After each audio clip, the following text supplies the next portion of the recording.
മഹാദുരന്തം ബാധിച്ചിട്ടുള്ളത് മനുഷ്യരെ മാത്രമല്ല മൃഗങ്ങളെയും കൂടിയാണ്. ഇവിടെ ഈ ദുരന്ത ഭൂമിയിൽ ഒരുപാട് മൃഗങ്ങൾ അലഞ്ഞു തിരിഞ്ഞ് നടക്കുന്നുണ്ട്. അതിൽ അകിട് വീങ്ങിയ പശുക്കളുണ്ട്. ചില സന്നദ്ധ പ്രവർത്തകർ ആ പശുക്കളെ കറന്ന് അതിന് ആശ്വാസം കൊടുക്കുന്നത് കഴിഞ്ഞ ദിവസങ്ങളിൽ കണ്ടു. അതുപോലെ തന്നെയാണ് നായ്ക്കളും. ഇവിടെ ഞങ്ങൾ ഈ ചൂരൽമലയിൽ ഒരു നായയെ കണ്ടു. ഈ നായ ലിയോ എന്നാണ് ഈ നായയുടെ പേര്. ഇതാണ് ലിയോയുടെ ഉടമസ്ഥ ഉമ. അട്ടമല സ്വദേശിയാണ്. ഇവരെ ഇവിടെ നിന്ന് ഒഴിപ്പിച്ചപ്പോ ലിയോയെയും കൊണ്ടുവന്നു. കാരണം ലിയോയെ അവിടെ ഉപേക്ഷിച്ച് വരാൻ കഴിയില്ല അല്ലെ, കാരണം ഭക്ഷണം ഇല്ലാണ്ട് ബുദ്ധിമുട്ടാവും. അതുകൊണ്ട് ലിയോയെയും കൊണ്ടാണ് നിങ്ങൾ ചൂരൽമലയ്ക്ക് വന്നത്. ചൂരൽമല ആക്കിയിട്ട് ഞങ്ങൾ പോയി. ചൂരൽമല ആയിട്ട് പോയി. കാരണം ചൂരൽമലയിൽ നിന്ന് ആരെങ്കിലും ഇതിന് ഭക്ഷണം കൊടുത്തോളൂ. ഇവിടെ മിലിറ്ററിക്കാർ അവർക്ക് ഭക്ഷണം കൊടുത്തോളാം, ഞങ്ങൾ കൊണ്ടുപോകാറുണ്ട്, ക്യാമ്പിലേക്ക് കൊണ്ടുപോകാറുണ്ട്. ഞങ്ങൾ ഇവിടെ നിർത്തിയിട്ട് പോയി. എന്നിട്ട് ലിയോനെ കാണാൻ എന്നും വരും? ഓ, എന്നും ഹസ്ബൻഡ് രാവിലെ 8 മണിയാകുമ്പോ ഇവിടെ എത്തും.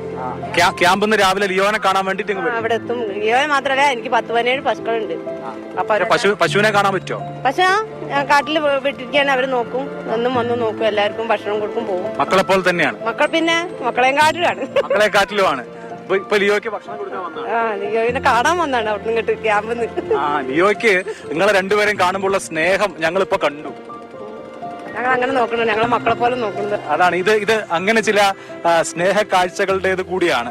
മക്കളെ പോലെ നോക്കുന്നതാണ് മക്കളെക്കാൾ എന്നാണ് ഇപ്പോ പറഞ്ഞിട്ടുള്ളത്.